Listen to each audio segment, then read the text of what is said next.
Bé, doncs, bon dia. Ja hem deixat passar l'estona perquè pugui acabar d'arribar tothom que ha d'arribar. Benvinguts, benvingudes els estudiants, els col·legues assistents. Really welcome between us, Mr. Zagajewski. Vull agrair, a banda de la presència del convidat i de vosaltres, la gestió, el paper de la Tàmara Germanovic per fer venir el convidat, amb la seva diligència habitual, amb el seu saber fer de món, que ha aconseguit que ens vingui a veure un poeta, un home absolutament punter en el nostre món de les lletres i també, com destacaré a continuació, d'implicació en el món que l'envolta. Zagajewski és un poeta implicat, és un poeta mesurat i és un poeta de la bellesa fonda. Tractaré cada punt en relació amb aspectes de la facultat que ens interessa relacionar avui amb ell. Ara fa just un any lamentàvem aquí el traspàs del col·lega Josep Fontana i fa poques setmanes vam poder tenir aquí un alumne seu, el Gonzalo Pontón, que el vàrem fer doctor honoris causa per a aquesta universitat. Gonzalo Pontón no té el perfil acadèmic que habitualment tenen els honoris causa, però hem estat molt orgullosos de poder proposar i nomenar doctor honoris causa un editor, un home del món professional que hi ha en l'entorn cultural al voltant del món de les humanitats. El nostre rector sempre ens insisteix que hem de trobar l'encaix entre la universitat i el país, la universitat i la ciutat, la universitat i el que hi ha al voltant. Aquest encaix pot adquirir, des del meu punt de vista, dues formes. La més habitual, que fins i tot ara té trams dedicats per al professorat, que s'anomena transferència del coneixement.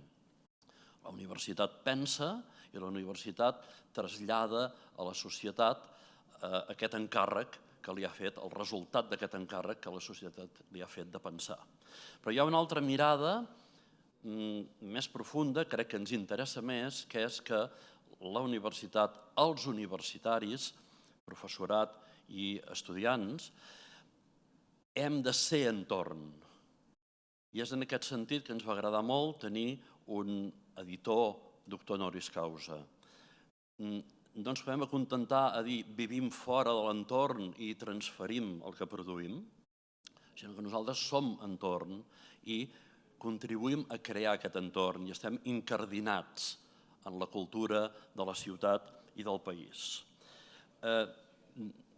Ja vàrem fer el camí d'eixamplar les humanitats. La mateixa idea d'humanitats respecte al conjunt de carreres de lletres ja significa una mirada àmplia.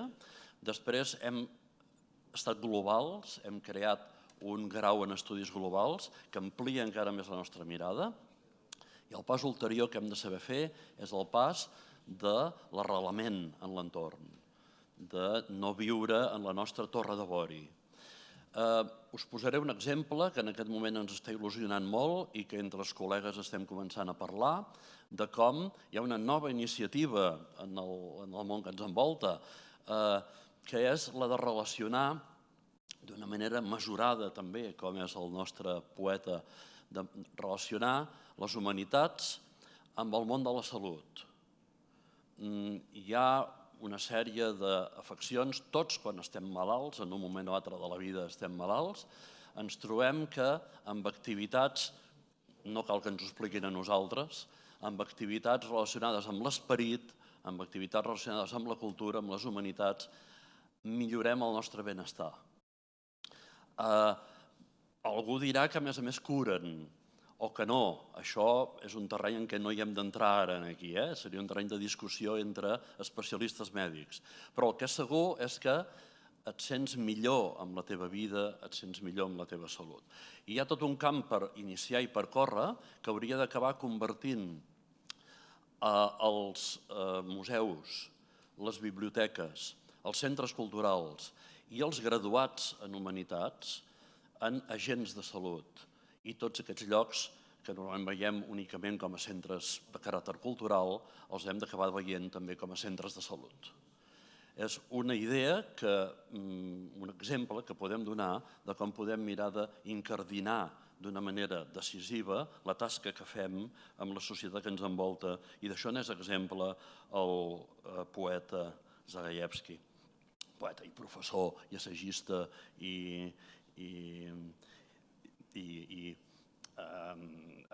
autor d'articles d'opinió, etcètera, en el diari.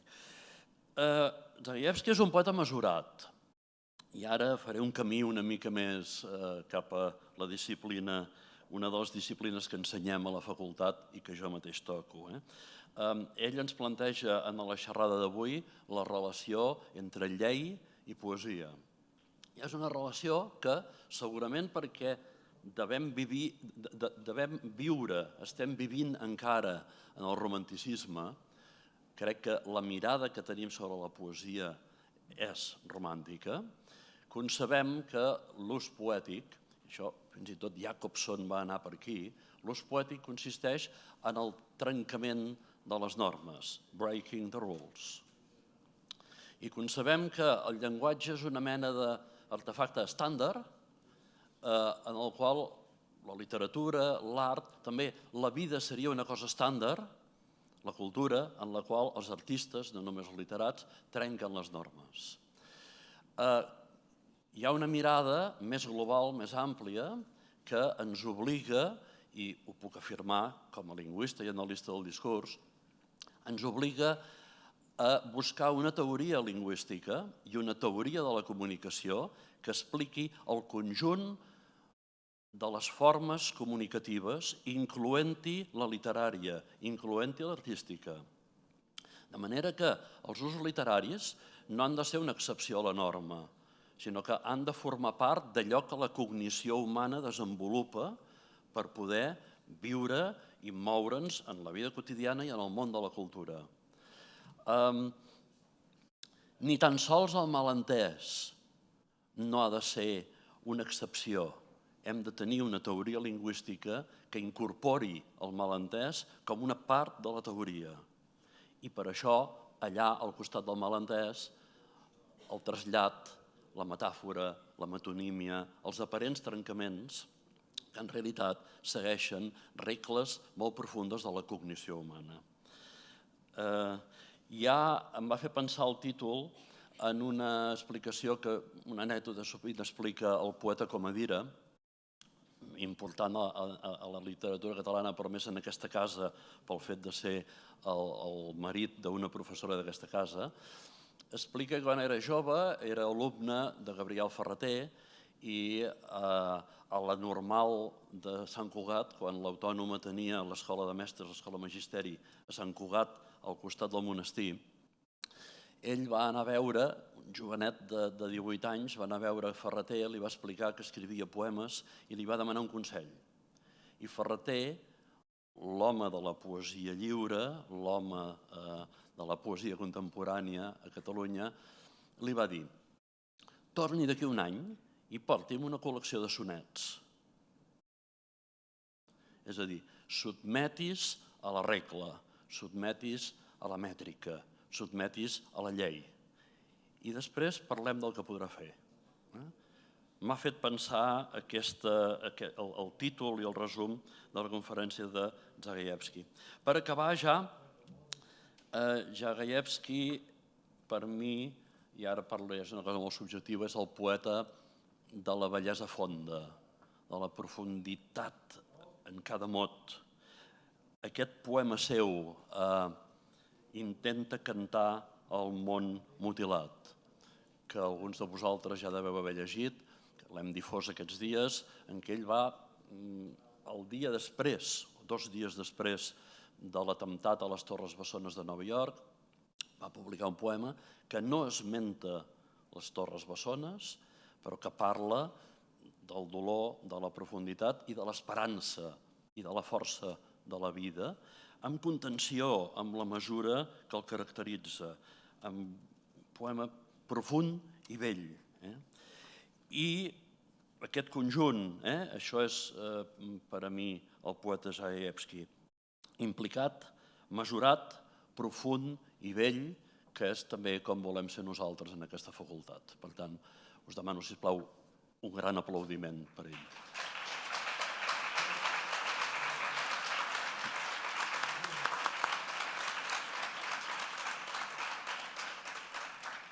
A continuació ens farà la presentació més detallada del personatge la professora Tamara Germanovic.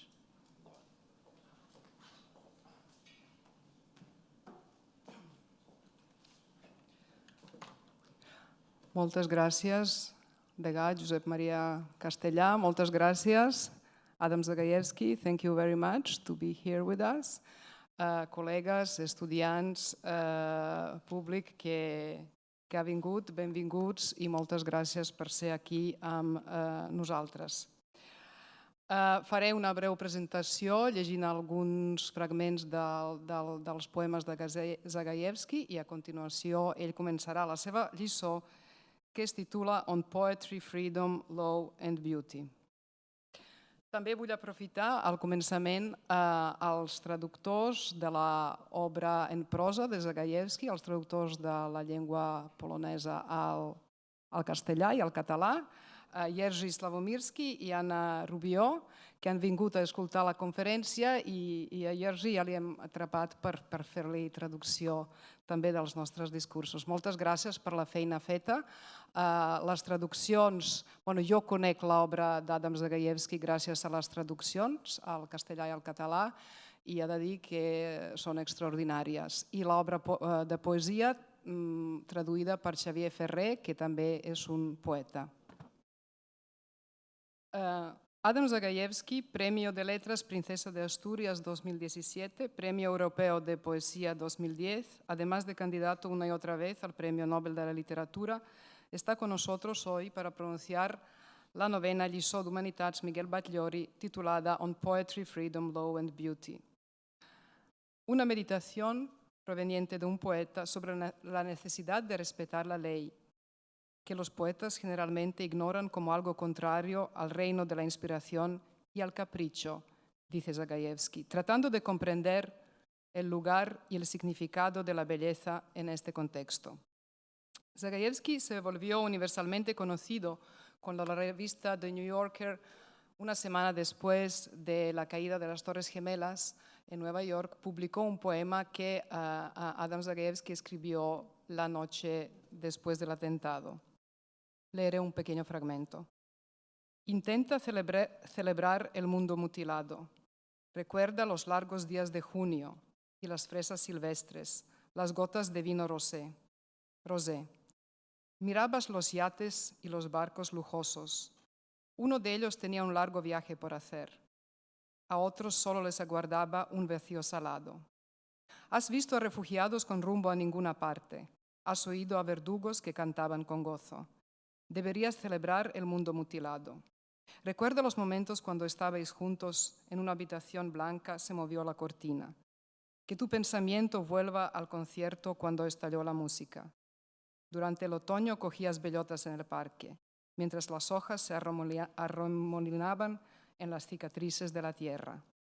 Celebra el mundo mutilado y la pluma gris que un tordo ha perdido, y la luz delicada que hierra y desaparece y regresa. Nacido en Lwów en 1945, entonces esta ciudad era Polonia, actualmente esta ciudad forma parte de Ucrania, con lo cual su familia se tuvo que mudar de allá hace muchos años. Zagajewski se exilió en París en 1982, donde vivió 20 años. En un poema que se titula Griegos, el poeta resume un poco su trayectoria vital a este respecto. Es decir, él vivió en Polonia en los tiempos cuando este país formaba parte del bloque de los países comunistas que se desarrollaban bajo la órbita soviética, y es de donde se exilia Zagajewski. El poema se titula Griegos. Quisiera haber sido contemporáneo de los griegos, hablar con los discípulos de Sófocles, sentir la gravedad de los misterios secretos. Pero cuando nací, vivía y gobernaba aún el georgiano picado de viruelas y sus lúgubres policías y teorías. El georgiano picado de viruelas es Stalin. Fueron años de luto y de memoria, años de charlas sobrias y de silencio. Había muy poca alegría. Tan solo algunos pájaros lo ignoraban y algunos niños los árboles. Por ejemplo, el manzano de nuestra calle alegremente brotaba en abril, con blancas flores, y estallaba en una risa extática. Impartió durante su exilio en Occidente y fue profesor en la Universidad de Houston y más tarde también de la prestigiosa Universidad de Chicago. No obstante, en 2002 volvió a su Polonia natal y actualmente vive en Cracovia, de donde viene, a Barcelona viene ahora de Cracovia, donde hace unos días ha presentado su último libro de poesía titulado La vida verdadera. El título es prestado de un aforismo de Emmanuel Levinas que versa: la vida verdadera está allá, pero nosotros estamos aquí. El hilo conductor es el tema de la tensión entre la vida cotidiana, es decir, entre lo material, la vida cotidiana a veces aburrida y melancólica, y nuestra imaginación. Él defiende que el poeta, el artista, es aquel que no se rinde nunca, que no prescinde nunca de la imaginación. La imaginación que nos empuja a elevarnos espiritualmente, lo que Hegel definió como la prosa de las circunstancias y la poesía de nuestro corazón. Un tema que, por otro lado, está presente con gran frecuencia en versos y ensayos de Zagajewski, porque él nos dice que después de leer Platón o Hölderlin iremos a la cocina para ver si hay algo para comer y tendremos que ir a pagar la factura al banco. Y en el ensayo que da título a esta breve presentación, En defensa del fervor, de hecho es el título de uno de sus ensayos, donde Zagajewski habla que aunque nosotros estamos continuamente en esta posición intermediaria, él utiliza el término griego metaxi, estamos siempre entre ¿qué? Entre lo material y lo espiritual, entre la prosa de las circunstancias de la vida y la poesía de nuestro corazón, etc. Entre el cielo elevado y la cocina, entre lo vertical y lo horizontal, dice. Y en el poema Alma, que citaré solo 4 versos, dice: sabemos que ya no se te permite vivir, se titula Alma, ni en la música ni en los árboles al apagarse el sol. Sabemos, más bien nos han dicho, pero con todo oímos tu voz cansada, en el eco, en la queja y en las cartas que nos escribe desde el desierto griego Antígona. Aún me acuerdo del impacto que me produjo la lectura del ensayo En defensa del fervor, que El Acantilado publicó en 2005, porque Zagajewski aquí explica algo muy paradigmático de nuestra época. Lo que le inspira y lo que da título al ensayo es había asistido a un concierto de unos jóvenes músicos en una mansión muy bella de Toscana, en una tarde primaveral. Entonces, él dice que estos jóvenes músicos habían tocado un cuarteto de Mozart perfectamente, pero que el aplauso del público adinerado que estaba en esta mansión de Toscana fue más bien discreto, que no correspondía a la excelencia de la interpretación musical de estos jóvenes músicos. Y entonces él utiliza un término de nuestra escéptica tía época, voy a citar, dice: ¿por qué aquel público adinerado no sabía valorar una excelente interpretación de Mozart? Tal vez la opulencia nos haga menos propensos al entusiasmo. Leemos en este ensayo que inaugura el libro lanzándose Zagajewski con su pluma a defender el fervor. Zagajewski así inicia una singular crítica de nuestra escéptica tía época que rehuye de lo elevado y lo patético, en el sentido del pathos griego, refugiándose en la ironía y el sarcasmo. Porque, cito, si no se sabe qué decir, lo mejor es volverse irónico. Después ya veremos. Los pasajes que evocan a los diálogos platónicos, a Simone Weil, a Hölderlin, son numerosos en todos los libros, en su poesía, en sus ensayos. Y Zagajewski en todo lo que escribe reivindica la necesidad de permanecer leal a los valores heroicos, aunque nos acusen de grandilocuentes o anacrónicos. Porque, como dice, los versos de Hölderlin, el pensamiento de Platón, Cioran, Simone Weil, reivindican la necesidad de permanecer leales, como he dicho antes, a los valores heroicos, porque el espíritu elevado, cito este ensayo, hace de intermediario entre el pobre Hölderlin y los turistas alemanes achispados que por las noches vocean por las calles de Lucca.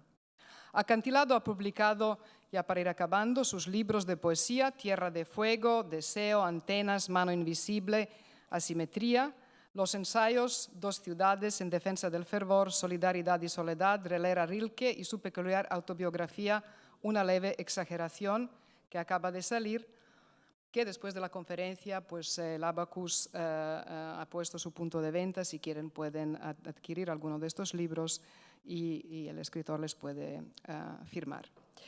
Además, el escritor polaco él también utiliza el tema, habla del desarrollo social, político, ideológico distinto que han tenido Europa oriental y Europa occidental, capitalista, es decir, el mundo comunista, que han creado, dice él, dos orientaciones irónicas diferentes. Mientras en el este excomunista muchos intelectuales, como Zagajewski mismo, acudían a la ironía para defenderse de la compleja situación política durante el comunismo, en Occidente es consecuencia de la hipocresía de un mundo políticamente correcto. Expresándose fundamentalmente en verso, Zagajewski crea una poesía épica, narrativa, llena de historias concretas, que se lee como si fuera novela y además profecía. Comprometido con nuestra época de la manera que considera le corresponde al escritor, lanzando, como he dicho, una singular crítica, Adam Zagajewski escribe, se manifiesta ya en los títulos de sus poemas. Yo no estaba en este poema, Viejo Marx I, Viejo Marx II, y para ir acabando voy a leer un fragmento de este último, Viejo Marx, segunda parte. El viejo Marx. Intento imaginarme su último invierno, Londres húmedo y frío, el beso impasible de la nieve en las calles vacías, el agua negra del Támesis, las heladas prostitutas con hogueras en el parque. De noche, enormes locomotoras lloraban en algún sitio. Los trabajadores en el pub hablaban tan rápido que no podía entenderlos de ninguna manera. En un principio, Europa era más rica, tranquila, aunque los belgas seguían martirizando al Congo. Pero, ¿y Rusia? Su despotismo, Siberia. Por la tarde miraba, es decir, al viejo Marx, largamente la contraventana. No podía concentrarse. Copiaba antiguos trabajos, pasaba el día leyendo al joven Marx y en secreto admiraba a ese autor ambicioso. Seguía creyendo en su fantástica visión, pero durante algunos breves instantes sospechaba haber propuesto al mundo tan solo una nueva forma de la desesperanza.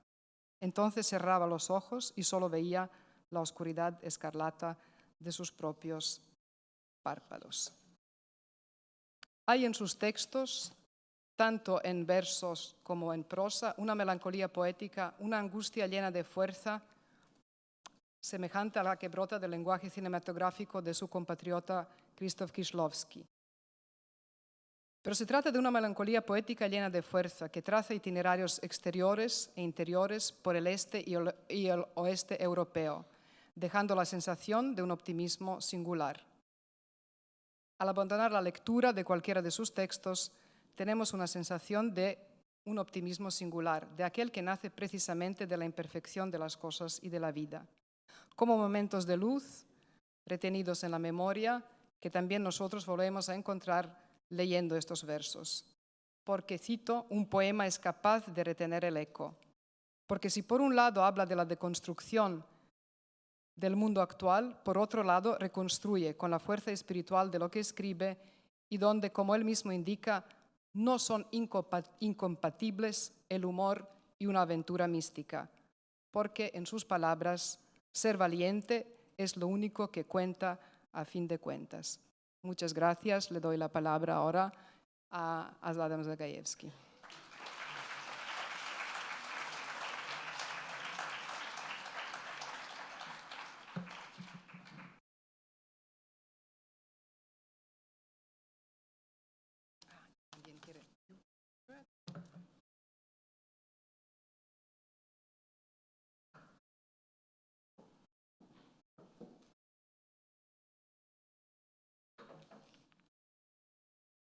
Good afternoon.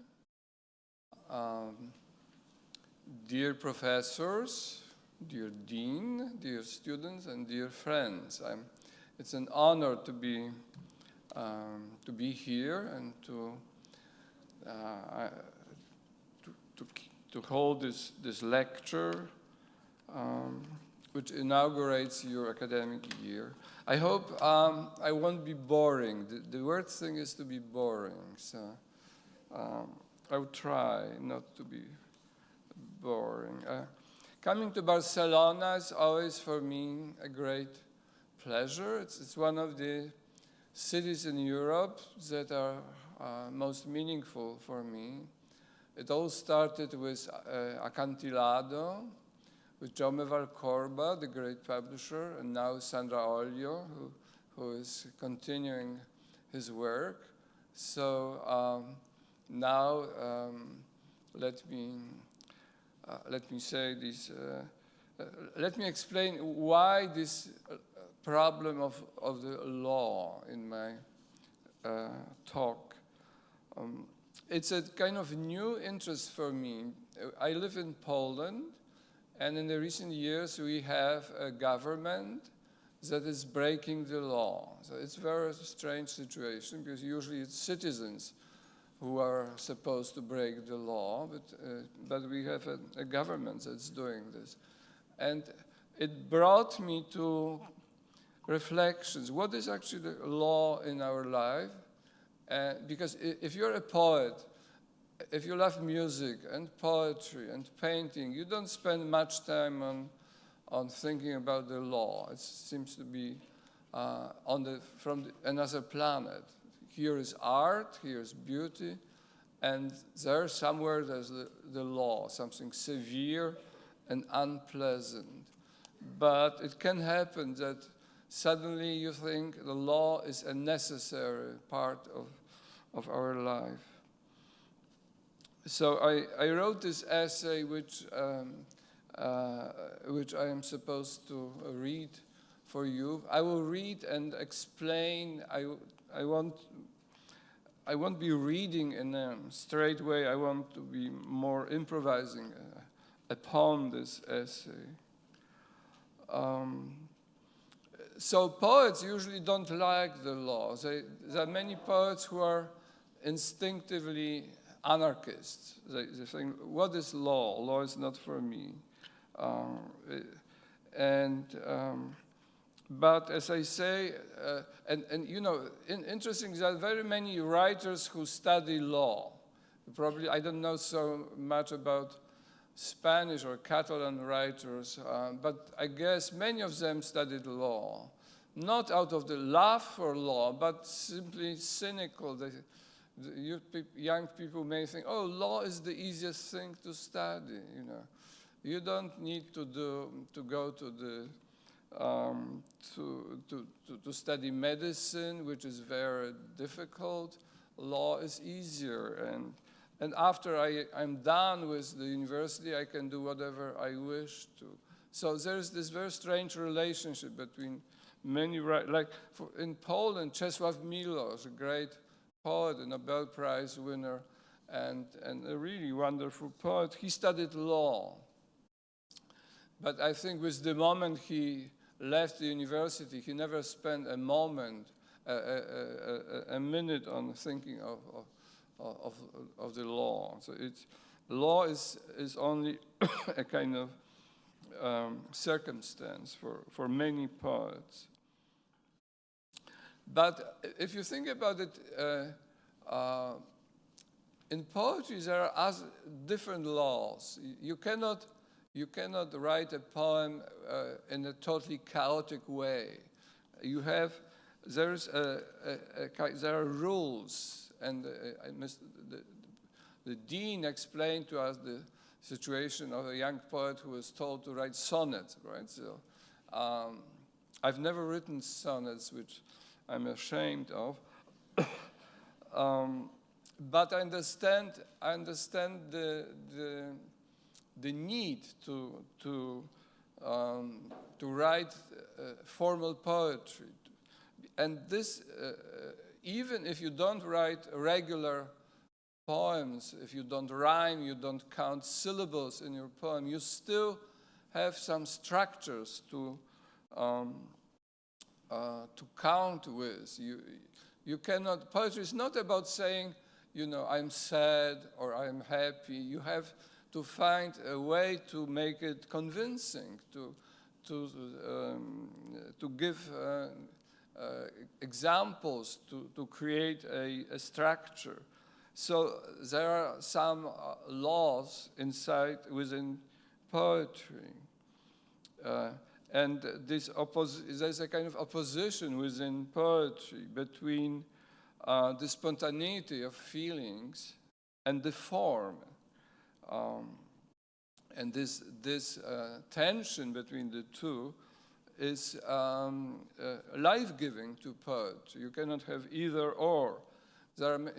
I remember Joseph Brodsky, who always was looking for formal aspects of poetry, and he was faithful to the traditional norms of poetry. And sometimes it happens that someone showed him very formal poems written by someone else, which were very bad. And he couldn't understand how. Why are they bad? Well, they're formal, they should be very good. But apparently it's not enough for a poem to be formally perfect. A poem needs to have a soul, it needs to have an energy which cannot be, which is not delivered simply by the form. There is something else.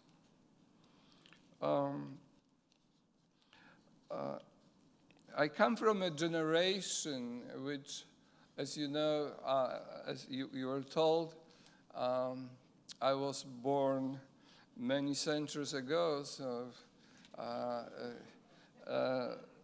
right after the World War II ended.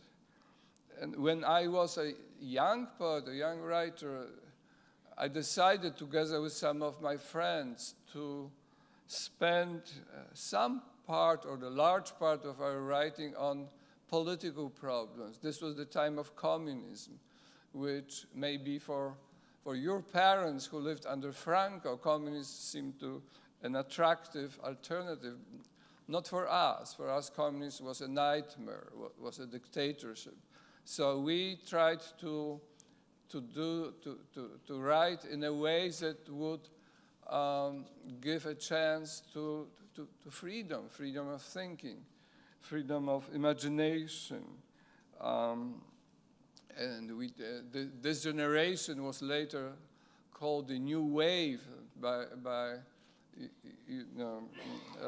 like the French generation of filmmakers.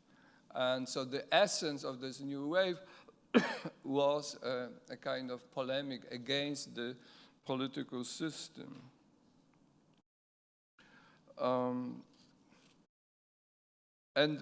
at this time, the very word freedom was a problematic word. For one thing, when the freedom is a word for philosophers and for politicians, but not for poets. There's no image behind the word, the notion of freedom. I remember when I was very young, and I tried to write something about freedom, but it was never successful. With freedom, there's no images.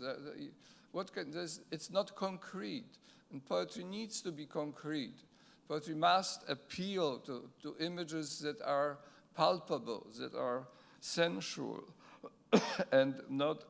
And so you could go in the street demonstration. You can have a banner with the word freedom, but not in a poem. In a poem, it sounds like something very mechanical, abstract.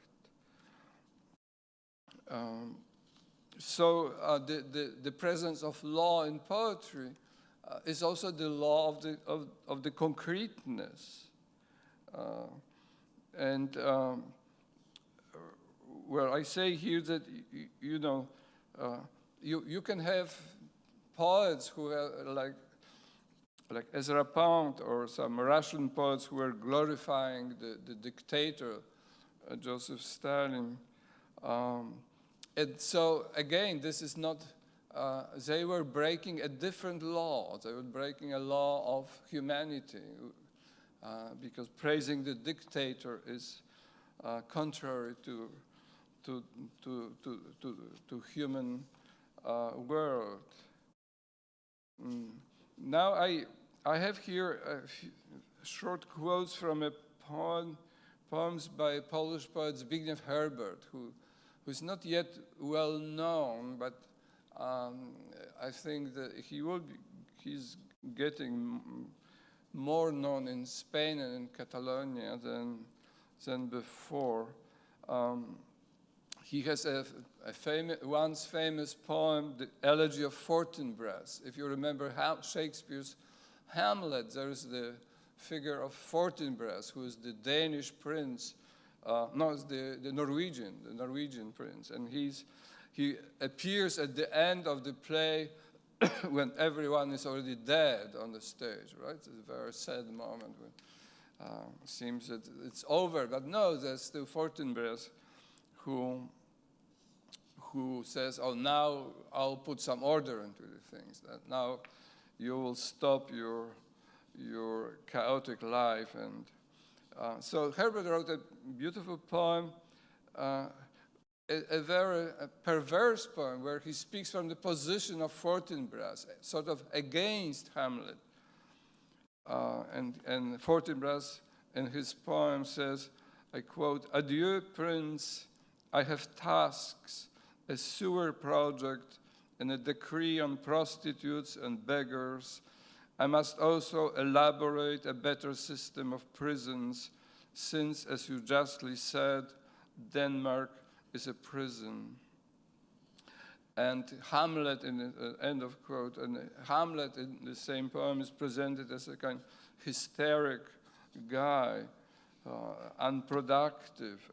And the poem says, I quote, "Anyhow, you had to perish, Hamlet. You are not for life. You believed in crystal notions, not in human clay, always twitching as if asleep you hunted chimeras." So this is an example of a poem which works through a paradox, because usually we side with Hamlet, right? There's a very few theater goers who would side with Fortinbras.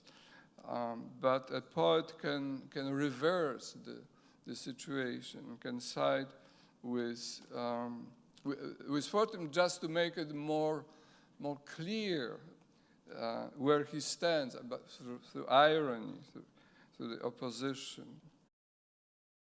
There's another poem by Herbert, which is maybe one of his greatest poem. It's called Old Masters. It's a poem in which he praises the Italian early painters. You know, when you go to great museums, European museums or American museums, there are sometimes painters whose names are not known to us. We don't know who was behind this painting. And they're called after the motif they use. These are mostly painters who left only a few paintings, 1, 2, 3.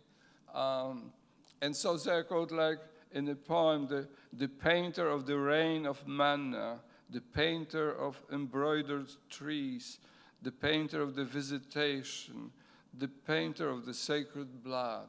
So it's very unusual situations that there are these great paintings.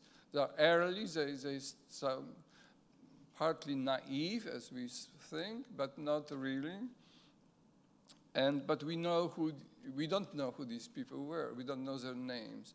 And they are anonymous. There's this great anonymous artist, which gives them like an additional attraction, because we don't care this painter, what was the name of the painter. We have the art.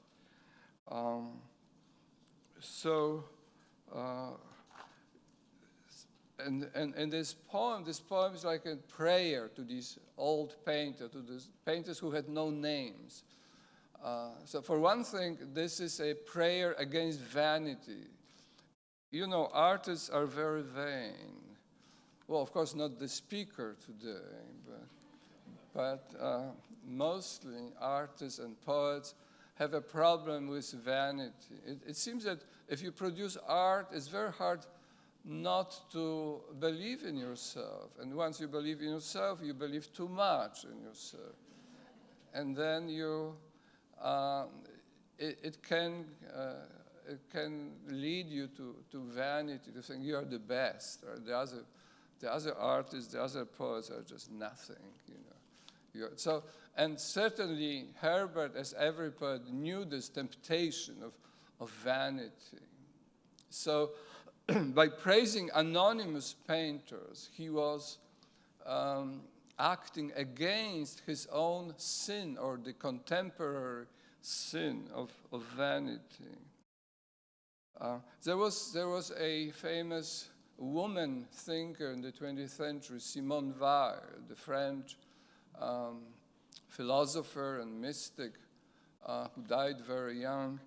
And she was saying that the only good art is the anonymous art. That she hated vanity.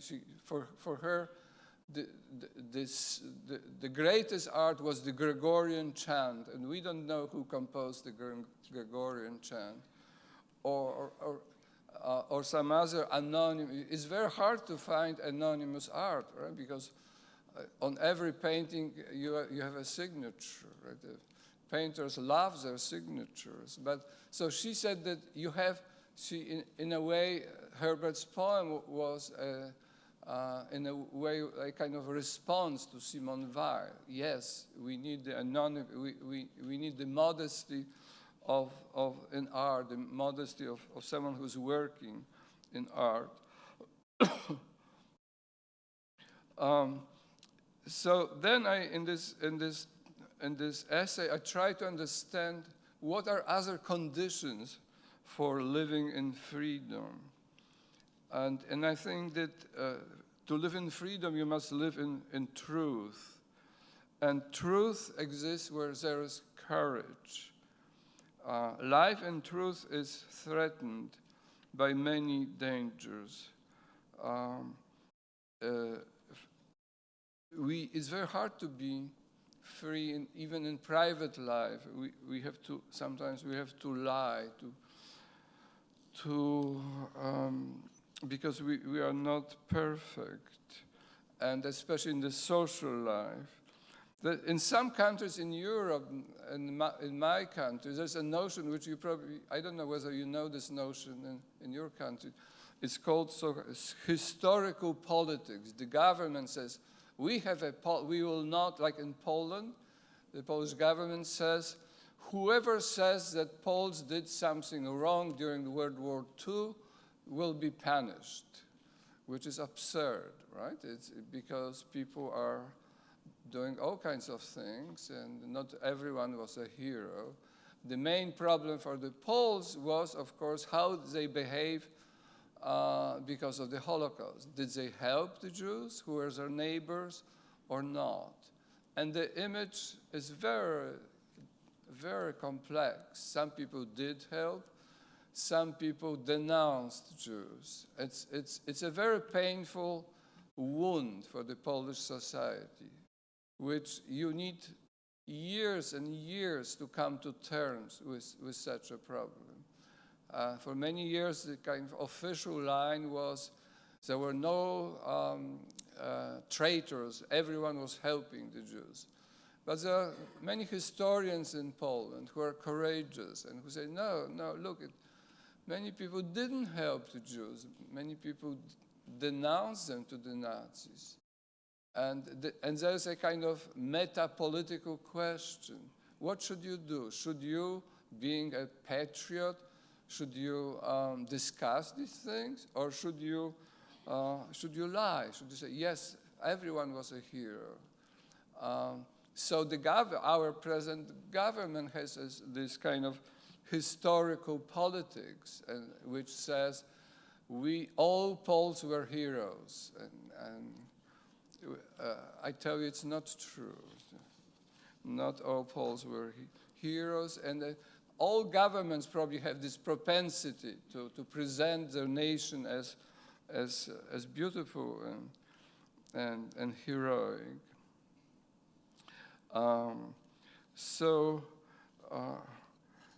Now I skip a page, and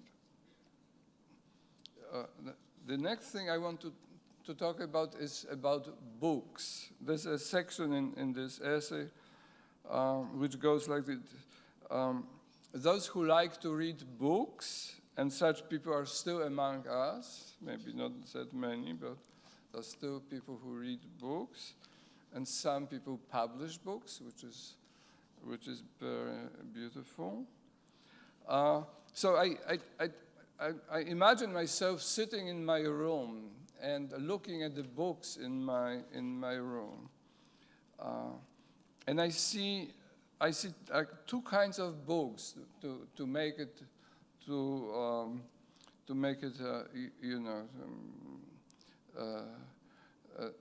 not to enumerate all kinds of books, but the two main categories.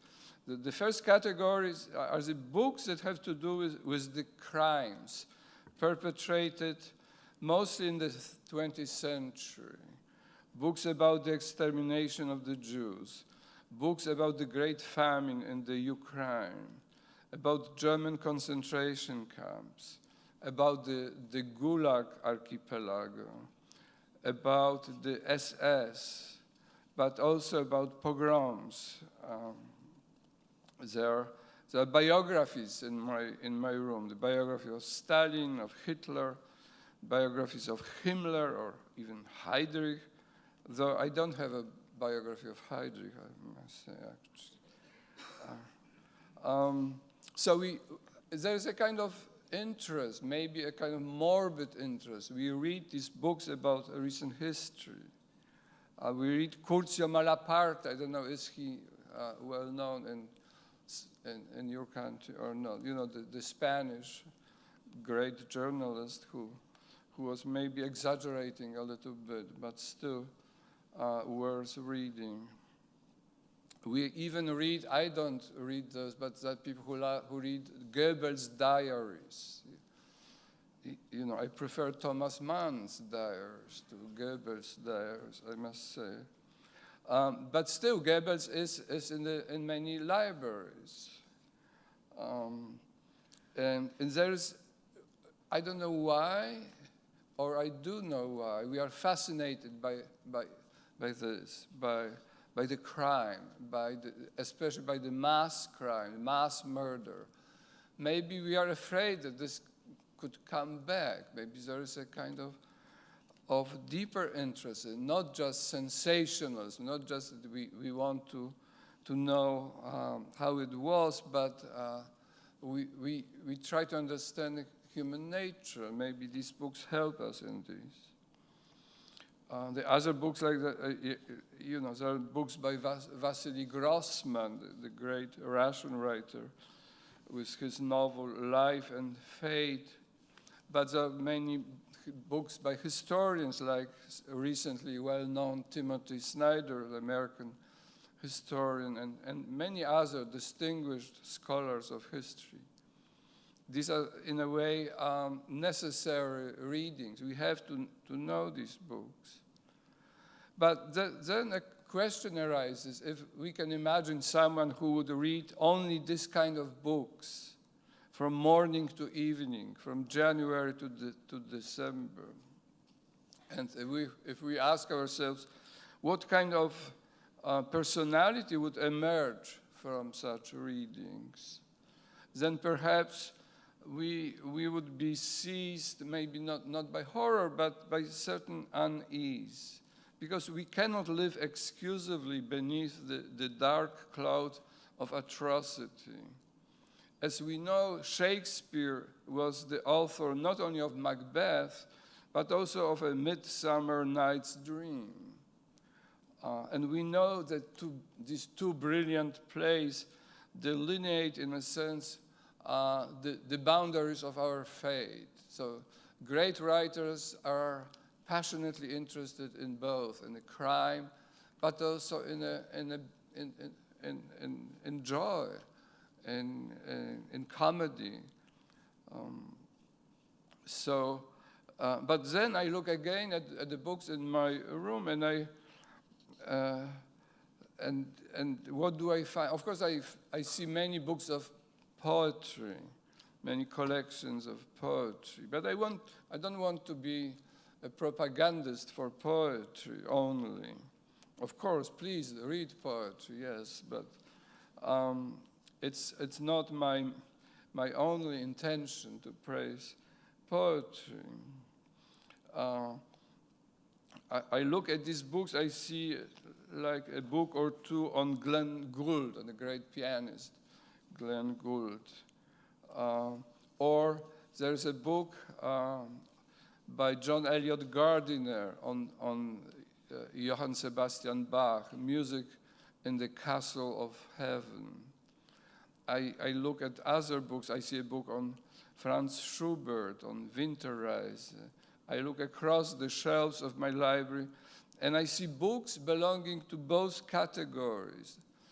The one category is description of atrocities, of massacres. And other kind of books is the description of rapture. For instance, again, just quoting some of these books, I have 2 or 3 biographies of John Keats, the great romantic poet, who lived only 26 years. But there are many it's one of the amazing facts of, or events in the humanities, that this poet who died so young attracts biographers who can document almost every day in his life. Also because he wrote many letters. We don't write letters, so our biographies will be very thin, I'm afraid, if at all.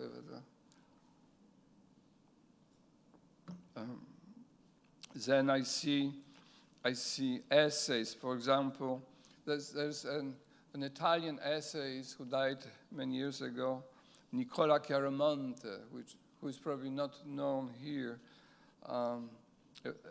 A wonderful essayist. I see essays by Jean Starobinski, the Swiss philosopher and aesthetician who died a few months ago, I think. Then I see shelves with Miłosz, with a Polish painter and writer, Józef Czapski, who has now a kind of renaissance. There's a wonderful biography written by an American writer, Eric Karpeles, who published this amazing, beautiful biography. Józef Czapski was a painter and writer who almost died in Katyn. Katyn was this massacre of Polish officers who were prisoners of war taken by the Soviet army in 1939. And he survived by some miracle. And in the Soviet camp, he gave a series of lectures on Marcel Proust in French. So this is for me one of the most paradoxical images of 20th century. You have the Soviet camp with some Polish officers. Those who survived miraculously the massacres, who were spared for some reason, and no one knows exactly why. And there's this Polish painter and officer, what's the English language calls the non-commissioned officer, like the not professional officers. And he gives a series of lectures on Marcel Proust in French to his colleagues, officers. We wish that every European country would have now officers ready to give lectures on Marcel Proust, but not in a camp, I hope. So I see also Joseph Brodsky's books, his essays and poems. I see albums of paintings by Pierre Bonnard, Georges Seurat, Alfred Kubin, the German-Austrian artist, Miquel Barceló, the contemporary artist, Catalan artist, or Antonio Lopez. I see albums of reproductions by my Krakow friends, and I see many others. It's not we just went to the library, so it's not a library catalog. I cannot talk about all the books. And I see many, as I said, many collection of poems. I see Antonio Machado, one of my heroes, or Mandelstam, one of my heroes. And but now, if you ask yourself a question, what do these two groups of books represent? And I think that the answer is not very difficult. They represent evil and beauty. Evil, which is always present, but which in the 20th century had a special ferocity. And on the other side, beauty. Beauty which has no address. We don't know where beauty lives. Where is beauty? Well, you can say that some paintings are in certain museums, but music certainly has no address. And so these two categories, evil and beauty, and the question is, what connects them? Is there any connection between evil and beauty? Without a familiarity with evil, we are like children. We are naive. It's easy to deceive us, to take us in. But if we restrict ourselves to this knowledge, we will be like prosecutors, like people who are inclined to musing in the attitude of gloomy bitterness, a bitterness that's certainly justified by the excess of material presented in all these books and other materials against totalitarianism and the functionaries of these systems, against the herd man. In a certain sense, it's true that the presence of beauty changes nothing in this ocean of evil.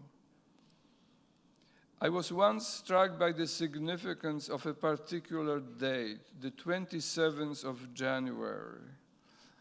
You remember, that's the date of the liberation of Auschwitz. And it's right now considered a day of remembrance of the Holocaust. However, it turns out that on the same day, the 27th of January, we also celebrate the birthday of Mozart. It's the same day. One of the great producers of beauty, if one can say so. One of the greatest composers and artists who move freely in every emotional register, from joy or even frivolity to the deepest sadness, to the despair of the Requiem, from operatic arias to string quartets. So this collision of these two radically different circumstances, two contradictory references, Auschwitz and Mozart, falling under the same day, the 27th of January, should give us to think. But what are we to think about this? Is this an accident? Yes, of course, it is certainly an accident. Yet, since these two occurrences came to be linked under a single winter date, in January, when the day is very short and night never ends, then it has a certain meaning and perhaps a certain sort of admonition. Even in a situation of radical evil, one should not erase this second reality, beauty. If it were possible to measure what there is more of, evil or beauty, I'm afraid that the result would not gladden us.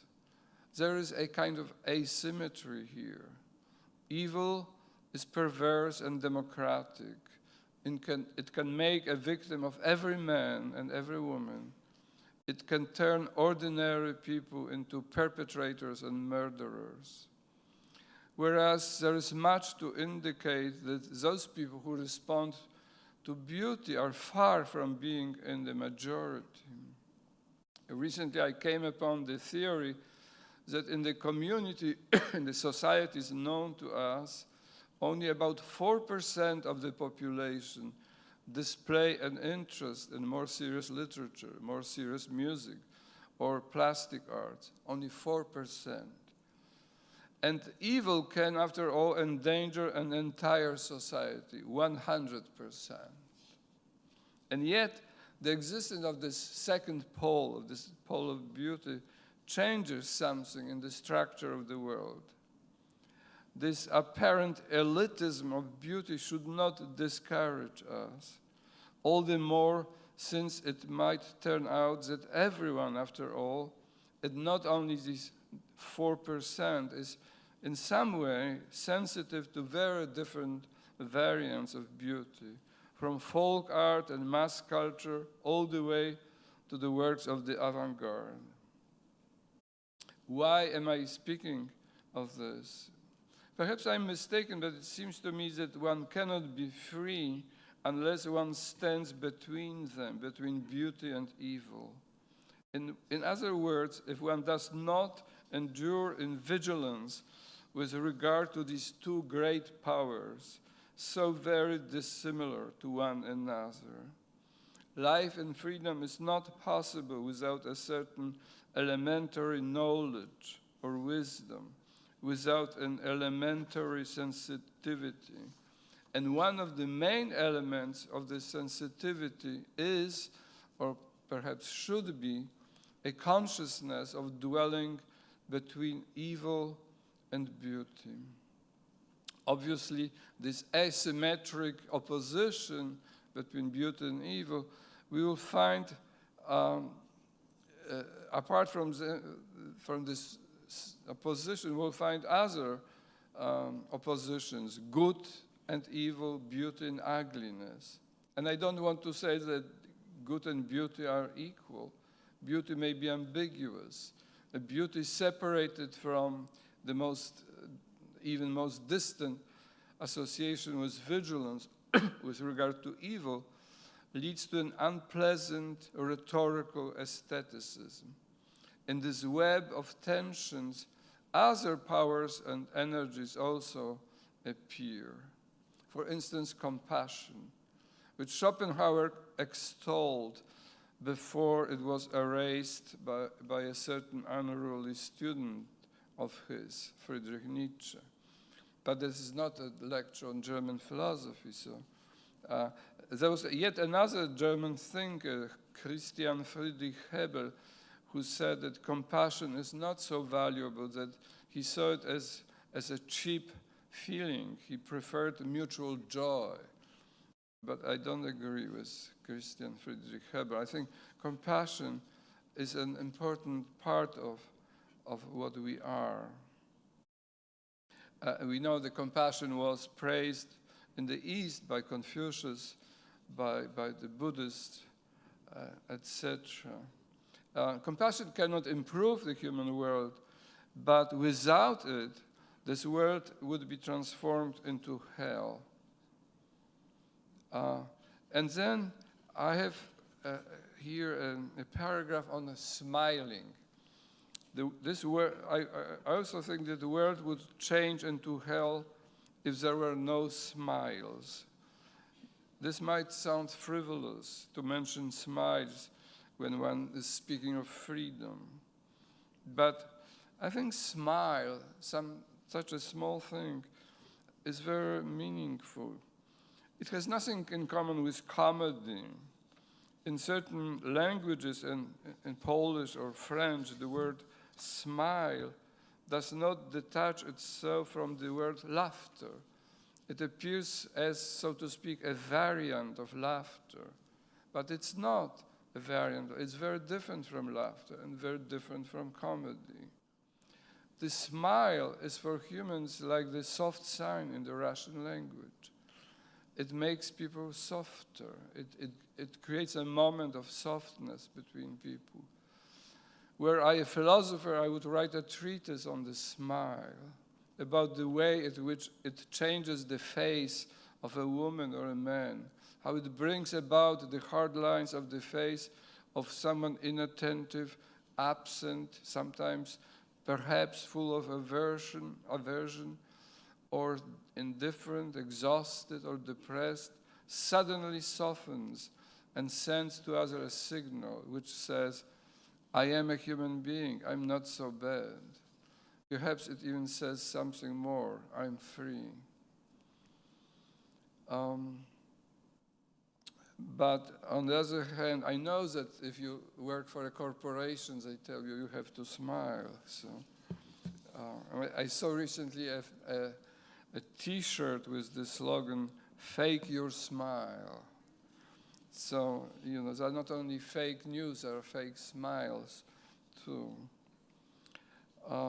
So again, it's not the conclusion that, I'm not saying that a smile is enough for freedom. And also, I think each of us saw sometimes photographs of smiling SS members. So that's not what I mean. I think my time is almost over. There's smile, but there's also joy. Another great theme, which can only be hinted at here. There's a note of Bach, who is supposed to have written after the death of his first wife and of 2 children, the following words, O God, let not joy abandon me. It's very, to write these words in such a moment.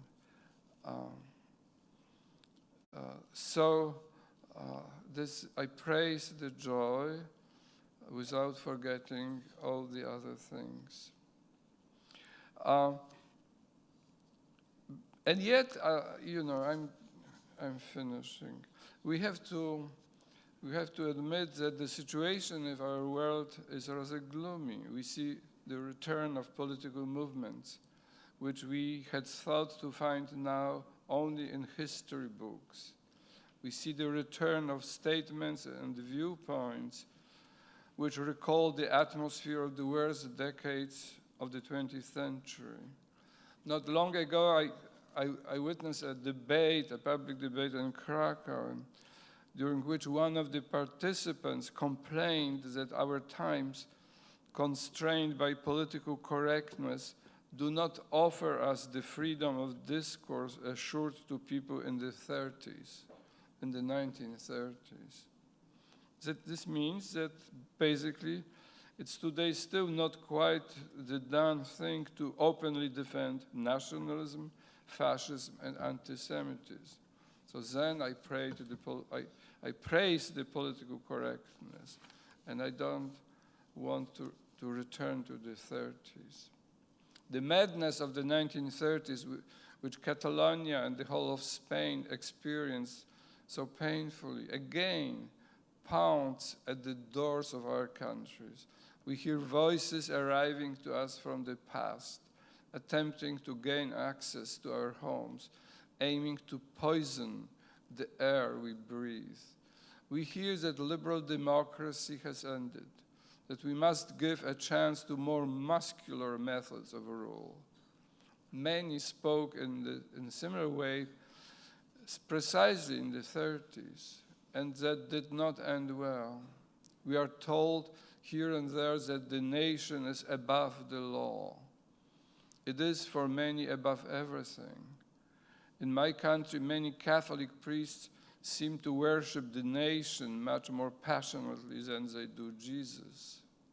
Despite these new threats, the politics of freedom, the defense of democracy, demands that we should always be passionate also about something else. It is for this reason that professional politicians seem to us sometimes like entities who somewhat compromise their humanities, entities that are slight caricatures. Not all of them, but very many. It is as if a significant part of their soul had been amputated. At times we cannot be sure if we have to do with a human being or a robot. The source of inner freedom cannot be replaced by an algorithm. The specialists assure us that in contrast to the computer, a human being cannot be steered with the help of an algorithm. Because it is, I think, the case that humanity cannot survive without a certain excess, an excess of curiosity, an excess of passion, an excess of consistency, and an excess of inconsistency, an excess of excess. Thank you.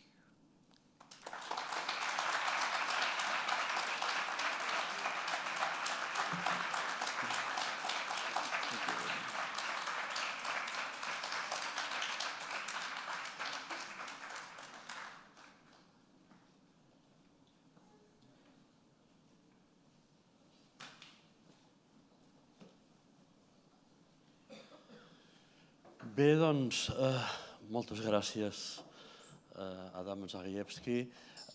Materialitzant els actes performatius de John Austin i sota l'escalf de la conferència de Zagajewski sobre el mal i sobre la bellesa i sobre la bondat i sobre l'escalf que ens podem donar per viure, declaro inaugurat el curs acadèmic de l'any 2019-2020. Moltes gràcies.